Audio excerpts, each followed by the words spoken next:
We have given implication. If 5 plus 5 equals 10, then 6 plus 6 equals 12.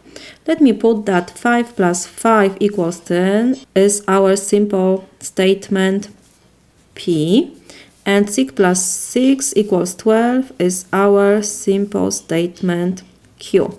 So we have implication P imply Q.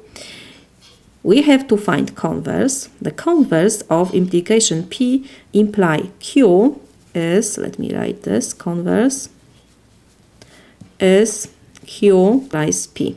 So we have Q is our 6 plus 6 equals 12. So we have if 6 plus 6 equals 12, then, and now we have to put here 5 plus 5 equals 10. We have to find contrapositive. Contrapositive of implication